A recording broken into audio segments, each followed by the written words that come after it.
আমরা এখান থেকে একজন গাইড নিয়ে নিয়েছি, আর আমাদের সাথে যুক্ত হয়েছেন ওই যে আমার সামনে দেখা যাচ্ছে আরো দুইটা বাইক।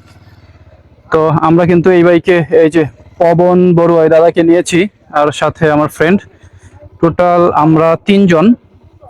আর সামনে দুইটা বাইক, ওনারা 4 জন। তো সবকিছু মিলিয়ে আলহামদুলিল্লাহ, যেহেতু আরেকটা গ্রুপ পাইছি, তো সেই ক্ষেত্রে আমাদের জন্য সুবিধা হয়েছে গ্রুপ পাওয়াতে। গ্রুপ না পাইলে হয়তো আমাদের জন্য একটু প্যারা হয়ে যাইতো। তো আমরা এখন আশা করি যেতে পারবো। দাদা কি বসছেন, বসতে পারছেন? ঠিক আছে, ওকে ভাই, মুভ করেন। ওকে, আসেন আসেন।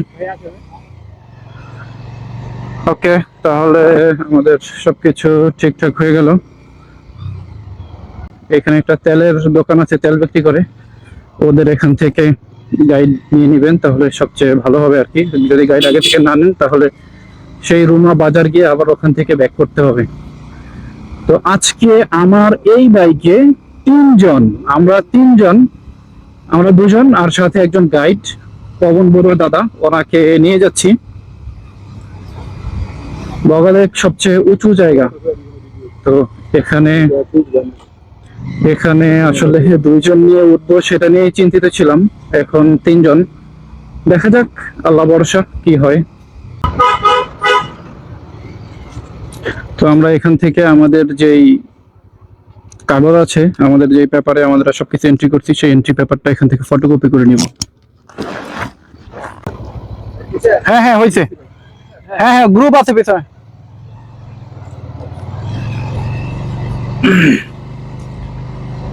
এই হচ্ছে রুমা ব্রিজ,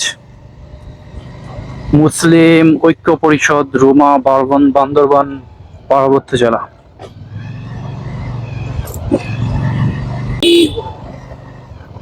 এটা দিয়েও বাগালিক যাওয়া যায়, সহজ কোনটা? এখন এই যে পেছনে রোড দেখলেন, একটা হচ্ছে ওইটা ওইটা। আচ্ছা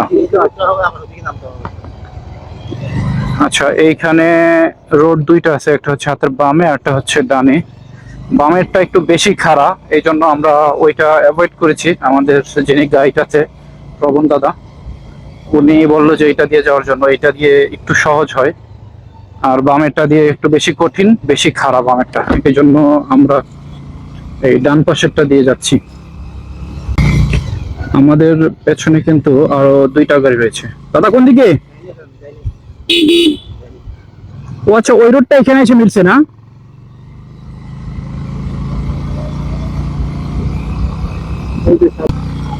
এখানে আচ্ছা, এই যে এখানে থানার ক্যান্টিন রয়েছে, এখানে আমরা পেপারস জমা দিয়ে দেন যাব। না না, এখন কিছু খাবো না। ওকে, আমরা এখানে পেপার জমা দিয়েছি, আমাদের পেপার জমা দেওয়ার কাজ শেষ হয়ে গেছে। এখন আমরা যাত্রা শুরু করেছি বগালেকের উদ্দেশ্যে। বগালেক যাওয়ার পথে পড়বে মুনলাই পাড়া, আমাদের বাংলাদেশের সবচেয়ে ক্লিনেস্ট ভিলেজ। তো সেটাতে অবশ্যই থামবো। এই প্রথম পাহাড়ে রাইড করছি 3 জন নিয়ে, এর আগে কখনো 3 জন রাইড করা হয় নাই। তো এখানে যিনি গাইড আছে ওনাকে আমাদের সাথে নিয়েছি, ওনাকে আমাদের সাথে না নিলে ওনার বাইকের কস্ট আরো বেড়ে যেত, 500 1000 টাকা। তো যেহেতু আমার বাইকে জায়গা আছে, সিট মোটামুটি বড়, সেহেতু নিয়ে নিয়েছি, আর কনফিডেন্স আছে একটা যে পারবো ইনশাল্লাহ। যেহেতু কনফিডেন্স আছে, সেই কনফিডেন্স থেকেই মূলত ওনাকে আমাদের সাথে নেওয়া। আদারওয়াইজ যদি কনফিডেন্স না থাকতো, বাইকের জায়গা বা এইখানে লাল পতাকা দেওয়া আছে, এটা নাকি আনসার বাহিনী কিনে নিছে, আনসার ক্যাম্প হবে। আচ্ছা, আনসারের ক্যাম্প হওয়ার জন্য এই জায়গাটা কিনে নিছে। এই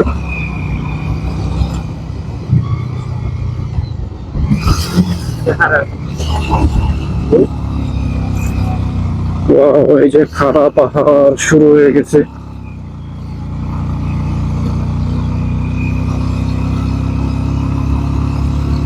এই পাহাড়টা মোটামুটি ভালোই খাড়া, খুব বেশি কিনা সেটা জানি না,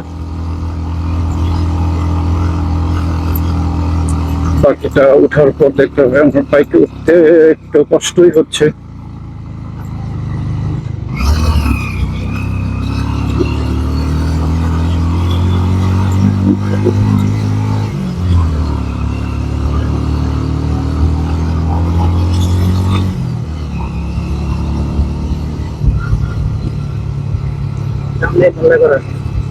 সামনে হচ্ছে মুনলাই পাড়া।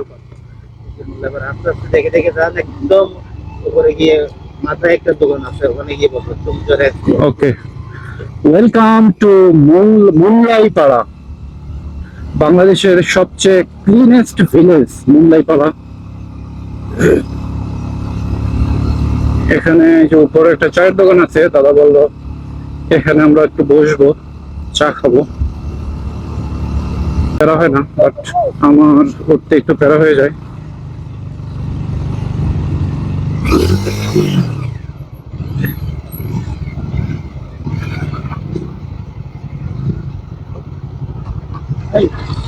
গাড়ির প্রেসারে যদি অসুবিধা হয়, অসুবিধা হইতেছে না না, সমস্যা নেই, সমস্যা নেই।